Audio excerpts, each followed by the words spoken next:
Praise the lord. మన ప్రభువును మన రక్షకుడైన యేసుక్రీస్తు వారి శక్తి కలిగిన నామంలో మీ అందరికీ మా హృదయపూర్వక వందనములు. ఈరోజు దేవుని వాక్యము, మీరు వెళ్ళి ఫలించుటకును మీ ఫలము నిలిచియుండుటకును నేను మిమ్మును ఏర్పరచుకొని నియమించితిని. యోహాను సువార్త 15వ అధ్యాయము 16వ వచనము. You did not choose me but I choose you and appointed you so that you might go and bear fruit that will last. Gospel of John chapter 15 verse 16. ఈ రోజుకు గాను కృపగలిగిన దేవుడు మనకు అనుగ్రహించిన వాక్య భాగమును బట్టి ధ్యానించుకుందాము. ప్రభునందు ప్రియమైన సహోదరి సహోదరులారా, మనము ఫలించాలన్నా, ఫలించిన తరువాత అది నిలిచి ఉండాలి అన్నా సరే దేవుడు మనల్ని ఏర్పరచుకోవాలి. దేవుని సహాయము మనకు ఖచ్చితంగా కావాలి. ఈ రోజున బహుశా నీవు ఎన్ని ప్రయత్నాలు చేస్తున్నా వేటిలోనూ ఫలితము చూడలేకపోతున్నావేమో. ఒకవేళ నీవు ఫలించినా అది నీలో నిలిచి ఉండడం లేదేమో. అయితే ప్రభు సన్నిధిలో నిన్ను నీవు సమర్పించుకో, ఆయన నిన్ను ఆశీర్వదిస్తాడు. కొంతమంది అనుకుంటారు వారి యొక్క కష్టము ద్వారానే, వారి యొక్క జ్ఞానము హార్డ్ వర్క్ ద్వారానే వారు ఈ స్థాయిలో ఉన్నాము అని అనుకుంటారు. అలా అనే చెప్పుకుంటారు. అయితే దేవుడు వారిని ఏర్పరచుకోవడం వలన వారి ప్రతి విషయంలో ఫలించారు. అది ఉద్యోగమైనా సరే, వ్యాపారమైనా, పరిచర్య అయినా, ఏ పనైనా సరే దేవుడు వారిని ఫలింపజేశాడు. కేవలం ఫలించడం మాత్రమే కాదు గాని ఆ ఫలము అలానే నిలిచి ఉండేలా దేవుడు వారికి కాపుదల అనుగ్రహించాడు. ఈ లోకంలో అనేక మంది కీర్తిని, గొప్పతనమును సంపాదించాలి అని అనుకుంటారు, ధనము సంపాదించాలనుకుంటారు, దానికోసం బాగా ప్రయాసపడతారు, చేయాల్సిన ప్రయత్నాలన్నీ కూడా చేస్తారు. అయితే చివరిలో వారు అనుకున్నది సాధించలేకపోతారు. కొందరు సాధించినా దానిని నిలుపుకోలేరండి. వారికున్న ఏదో ఒక బలహీనత వలన, చెడు అలవాట్ల వలన, గుడ్డిగా నమ్మడం వలన ఆ ఫలము నిలిచి ఉండదు. ఆ పొజిషన్లో ఎక్కువ రోజులు వారు ఉండలేరు. కొందరికి చూడండి, గర్భఫలం అందదు. ఎంతో మంది డాక్టర్స్ని కలిసినా వారు గర్భఫలం పొందుకోలేరు. మరికొందరికి గర్భఫలం వస్తుంది కానీ అది నిలిచి ఉండదు. మనము యోబు విషయంలో చూస్తే, యోబు దేవుని వలన ఆశీర్వదింపబడ్డాడు. ఆయన కంచె లేనందున తన సంపదలన్నీ కోల్పోతాడు. అంటే దేవుని యొక్క సహాయము కావాలని మనము గ్రహించాలి. అవును ప్రియమైన సహోదరి సహోదరుడా, దేవుడు ఈ రోజున నిన్ను ఏర్పరచుకున్నాడు. అయితే నీవు ఆయనలో నిలిచి ఉండడం లేదు, అందుకే నీలో ఫలింపు లేదేమో. ఒకసారి ఆలోచించు. ఇజ్రాయేలీలు దేవుణ్ణి ఆరాధిస్తున్నన్ని రోజులు, ఆయనను స్తుతిస్తున్నన్ని రోజులు గొప్పగానే ఉన్నారు. ఏ యుద్ధం వచ్చినా వారిదే విజయం. బానిసత్వము నుండి కానానుకు ఆశీర్వాదానికి నడిపింపబడ్డారు. ఫలించిన వారు దేవునిలోనే నిలిచి ఉంటే ఆ ఫలింపు నిలిచి ఉండేదేమో. కానీ వారు అన్య దేవతల తట్టు తిరిగి సర్వశక్తిమంతుడైన దేవుణ్ణి, సజీవుడైనటువంటి దేవుణ్ణి, వారిని ఆశీర్వదించినటువంటి దేవుణ్ణి తృణీకరించారు. అందుకే కదా నెబుకద్నెజరు వారిని బబులోను చెరకు తీసుకొని వెళ్లాల్సి వచ్చింది. ఆదాము అవ్వలని మంచి స్థితిలో ఉంచినటువంటి దేవుని మాటను వారు తృణీకరించి, అపవాది మాటలు వినబట్టికే కదా వారు ఏదేను వనము నుండి వెలివేయబడింది. చాలామంది ఇలానే దేవుడిచ్చినటువంటి ఫలింపును, ఆశీర్వాదాన్ని నిలుపుకోలేక, అనుభవించలేకపోతున్నారండి. ఈరోజు నీ కుటుంబంలో నిన్ను దేవుడు ఆశీర్వదించి ఉండొచ్చు. అయితే దానిని నీవు నిలుపుకుంటున్నావా? పిల్లల్ని అడిగితే దేవుడు నీ గర్భాన్ని తెరిచి నీకు సంతానం ఇచ్చాడు. కానీ ఆ బిడ్డల పరిస్థితి ఇప్పుడు ఎలా ఉంది? మార్గము తప్పారా లేదా దేవునిలోనే ఉన్నారా? నీవు ఉద్యోగం అడిగితే దేవుడు ఉద్యోగం ఇచ్చాడు. అయితే ఆ ధనము నీకు యూజ్ కాని పరిస్థితుల్లో ఈ రోజున ఉన్నదేమో. లోన్స్ అని, ఈఎంఐలని రూపాయి కూడా మిగలనటువంటి స్థితి ఈ రోజున నీవు కలిగి ఉన్నావేమో. వివాహం కొరకు ప్రార్థిస్తే వివాహం జరిగించాడు. కానీ నీ కుటుంబం స్థితి ఎలా ఉంది ఈరోజు?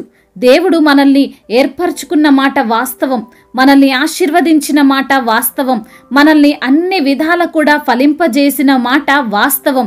కానీ అది నిలిచి స్థిరముగా మనకు ఆశీర్వాదకరముగా ఉండడం లేదు. దానికి కారణం మనము దేవునిలో నిలిచి ఉండడం లేదు. మీ యందు నేనును నిలిచి ఉంటే మీరు ఫలిస్తారని ప్రభు సెలవిస్తున్నాడు. ఆయన అయితే మన యందు ఉన్నాడు. కానీ కొన్నిసార్లు ఈ లోక పరిస్థితుల వలన, ఉద్యోగ వ్యాపారాల వలన, బలహీనతల వలన దేవునికి దూరమైపోయావేమో ప్రియమైన సహోదరి, సహోదరుడా. ఆయన నిన్ను ఏర్పరచుకున్నాడు. ఆయన నీలో నిలిచి ఉంటే నీకు ఏది ఇష్టమో అడుగు, అది నీకు ఇస్తానంటున్నాడు. నీవు కోల్పోయిన ఉద్యోగమైన, సంతానమైన, వ్యాపారమైన, ఆరోగ్యమైన, శాంతి సమాధానాలైన దేవుడు తిరిగి నీలో నిలిచేలా చేస్తాడు. నీ జీవితాన్ని ఆయన మారుస్తాడు. నీవు స్థిరంగా ఉండేలాగున ఆయన నిన్ను ఆశీర్వదిస్తాడు. దేవుడు ఈ మాటలను దీవించి మన హృదయములో ఫలింప చేయునుగాక. వాక్య భాగమును బట్టి ప్రార్థించుకుందాము. ప్రతి ఒక్కరు కూడా ప్రార్థనలో ఏకీభవించగలరు. ప్రార్థన. సర్వశక్తిమంతుడా, సర్వాధికారి, గొప్ప తండ్రి, మీ ఘనమైన ప్రశస్తమైన నామమును బట్టి మీకు కోట్లాది కోట్ల స్తుతులు, స్తోత్రములు చెల్లిస్తున్నాము. అద్భుతాలు చేయువాడవు, ఆశ్చర్యకరుడవు, ప్రేమామయుడివి, కృపామయుడువు, దయగల దేవుడవు తండ్రి. అయా, మరి నిత్యము మా ప్రార్థనను వినే దేవుడవు, మా ప్రార్థనను ఆలకించే దేవుడవు.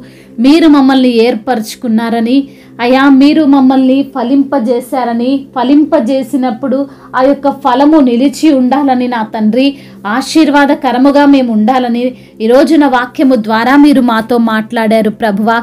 అవునయ్యా, మీ యొక్క మాటను విని అయ్యా మరి తండ్రి మేము ఆశీర్వదింపబడులాగున, మీలో నిలిచి ఉండులాగున, మా ప్రతి కార్యము స్థిరపడులాగున అయ్యా మమ్మల్ని మీరు ఆశీర్వదించండి నా తండ్రి. అదేవిధంగా ఏ సమస్యతో అయితే బిడ్డలు ఈ రోజున బాధపడుతున్నారో ఆ సమస్యను యేసు నామములో గద్దించండి.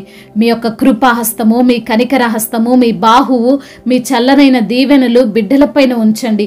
అయ్యా మరి తండ్రి ఈ రోజున అనారోగ్య సమస్యల చేత బాధపడుతూ, కృంగిపోతూ, నలిగిపోతూ, వారికి వచ్చిన రోగాన్ని బట్టి, వారు అనుభవిస్తున్న బాధను బట్టి, అయా శారీరక బలహీనతలను బట్టి మీ సన్నిధిలో మొరపెడుతున్న ప్రతి బిడ్డకు యేసు నామములో స్వస్థతను దయచేయండి ప్రభా. అద్భుతాన్ని జరిగించండి ప్రభా. ఆశ్చర్యమైన కార్యాన్ని జరిగించండి. స్వస్థపరిచే దేవుడవు నీవే.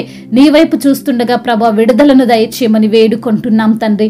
అయా ఆర్థిక సమస్యలను, అప్పుల భారాల నుండి బిడ్డలకు విడుదల దయచేయండి. అప్పు ఎలా తీర్చుకోవాలో తగిన జ్ఞానాన్ని దయచేయండి. మీకు మొర్రపెట్టి విడుదల పొందుకోవడానికి కృపను అనుగ్రహించండి నా తండ్రి. అయా మిమ్మల్ని నేను తలగా ఉంచుతాను కానీ తోకగా ఉంచునన్నావు ప్రభా. అట్టి వాగ్దానము ప్రతి బిడ్డ జీవితంలో మీరు నెరవేర్చమని వేడుకుంటున్నాం తండ్రి. అదేవిధంగా నా తండ్రి కుటుంబ సమస్యలు, కుటుంబ కలహాలు, భార్యాభర్తల మధ్య విభేదాలు, అయా అన్నదమ్ముల మధ్య విభేదాలు, వీటన్నిటి నుండి బిడ్డలకు విడుదల దయచేయమని వేడుకుంటున్నాం తండ్రి. మీరే వారి మధ్య ఉండి సమాధాన స్థితిని వారికి దయచేయమని బ్రతిమిలాడుకుంటున్నాం ప్రభువా. అదేవిధంగా చిన్న బిడ్డలను మీరు కాచి కాపాడండి. యవన బిడ్డలకు మీరు తోడుగా ఉండండి తండ్రి. వృద్ధాప్యంలో ఉన్న వారిని ఆదరించండి అయ్యా, బలపరచండి. వారికి ఉన్న శారీరక బలహీనతలన్నిటి నుంచి విడుదల దయచేయండి. సంపూర్ణ ఆరోగ్యమును వారికి అనుగ్రహించమని వేడుకుంటున్నాం తండ్రి. వివాహాల విషయంలో మీకు మొరపెడుతున్న బిడ్డల యొక్క మొరను మీరు ఆలకించండి. మీ యొక్క సహాయము వారికి దయచేయమని వేడుకుంటున్నాం తండ్రి. అయా వివాహము అన్ని విషయాల్లో ఘనమైనది అంటున్నారు ప్రభా. ఆ యొక్క ఘనమైన కార్యాన్ని మీరే జరిగించమని బ్రతిమిలాడుకుంటున్నాం. మరి కాంపిటేటివ్ ఎగ్జామ్స్ రాస్తున్న ప్రతి బిడ్డను మీరు ధైర్యపరచండి, బలపరచండి. అయ్యా మీ యొక్క కృపను బిడ్డలు పొందుకొని ఆ యొక్క జాబు బిడ్డలకు వచ్చులాగున మీ యొక్క సహాయము దయచేయమని బ్రతిమిలాడుకుంటున్నాం తండ్రి. తెలుగు రాష్ట్రాలను దీవించండి. ముఖ్యంగా మా భారతదేశమును దీవించండి, ఆశీర్వదించమని వేడుకుంటున్నాం. నీవు సృష్టించిన ఈ సృష్టిని అంతటి కొరకు ప్రార్థిస్తున్నాం తండ్రి. ప్రతి ఒక్కరు మిమ్మల్ని స్తుతించే భాగ్యాన్ని దయచేయమని వేడుకుంటున్నాం. అదేవిధంగా నా ప్రభువా కోర్టు సమస్య, ల్యాండ్ సమస్యల నుంచి బిడ్డలకు విడుదల దయచేయండి. అయ్యా మీరే వారి పక్షాన న్యాయమును తీర్చండి. అనాథలను, అభాగ్యులను ఆదుకునే దేవుడవు తండ్రి. బిడ్డల పక్షాన మీరే న్యాయమును జరిగించమని వేడుకుంటున్నాం తండ్రి. అదేవిధంగా నా ప్రభువా గర్భిణీ స్త్రీలను దీవించండి. తల్లి బిడ్డలకు క్షేమాన్ని దయచేయండి. అయా మీ యొక్క కాపుదలలో బిడ్డలను భద్రపరచండి. క్షేమాన్ని దయచేయమని వేడుకుంటున్నాం తండ్రి. అయా గర్భఫలము లేని బిడ్డల నిమిత్తము ప్రార్థిస్తుండగా సహాయము దయచేయండి. వారి యొక్క గర్భాన్ని తెరవండి. అద్భుతాన్ని జరిగించండి. ఏ సమస్య అయితే వారిపైన ఏలుబడి చేసిన ఆ సమస్యను గద్దించి ప్రభా మీ యొక్క కార్యాన్ని వారిలో జరిగించమని బ్రతిమిలాడుకుంటున్నాం తండ్రి. అదేవిధంగా మా ప్రభువా అయా పరిచారకులను దీవించండి, సువార్థికులను దీవించండి, అయా మిషనరీస్ని దీవించండి ప్రభా. మీ యొక్క సేవలో వారు ముందుకు వెళ్తుండగా వారికి వచ్చే ఆటంకాలు, అడ్డంకులు అన్నింటినీ యేసు నామములో కొట్టివేయండి ప్రభా. అనేక ఆత్మలను రక్షించుటకు కృపను అనుగ్రహించమని వేడుకుంటున్నాం తండ్రి. అయ్యా, ఇంకా చెప్పుకోలేనటువంటి బాధలతో విరిగిపోయి నలిగిపోయినటువంటి హృదయముతో మీకు మొరపెడుతున్న బిడ్డల యొక్క హృదయాలను ఎరిగిన దేవుడవు ప్రభా, మీరే సహాయము దయచేసి మీ యొక్క నామ మహిమార్థమై బిడ్డలు నిలవబెట్టమని వేడుకుంటూ తండ్రి, ఇంతవరకు చేసిన ప్రార్థన అంతటిని మీ యొక్క పాద సన్నిధిన చేర్చుకోమని మనాథుడు, సర్వశక్తిమంతుడు, సర్వాధికారి అయిన సజీవుడైన యేసుక్రీస్తు వారి ఉన్నతమైన నామంలో ఈ ప్రార్థనను అడిగి వేడుకొని పొందుకొని ఉన్నాము మా ప్రియ పరలోకపు తండ్రి. ఆమెన్. ఈరోజు పెళ్లి రోజు మరియు పుట్టినరోజు జరుపుకున్న వారందరినీ దేవుడు దీవించి సకల మేలులతో, సకల ఆశీర్వాదములతో, కృపాక్షేమములతో, శాంతి సమాధానముతో దేవుడు మిమ్మల్ని నింపునుగాక. మీ యొక్క ప్రార్థన అవసరతలను మాకు తెలియజేయగలరు. మీ కొరకు మేము తప్పక ప్రార్థిస్తాము. మొదటిసారిగా మన యొక్క ఆదరణ వాక్యం చూస్తున్నట్లయితే తప్పకుండా సబ్స్క్రైబ్ చేసుకోగలరు. ఈ వాక్యము మీకు ఆశీర్వాదకరముగా ఉండినట్లయితే అనేకులకు కూడా ఈ వాక్యాన్ని పంపి మీరు కూడా దేవుని యొక్క రాజ్య సువార్తలో పాలిభాగస్తులు కావాలని దేవుని పేరిట మనవి చేసుకుంటున్నాను. May God bless you all. దేవుడు మిమ్మల్ని దీవించి బలపరిచి స్థిరపరచునుగాక.